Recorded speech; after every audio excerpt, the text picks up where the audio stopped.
Azul, no dijiste que no me ibas a traer a naranja. Está bien, no trabajé, porque el pobrecito quería salir. Amigos, ¿de qué están hablando?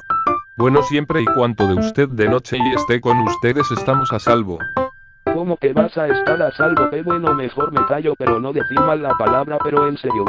Es que amigos, y si mejor nos vamos a la casa de Rojo a dormir un rato.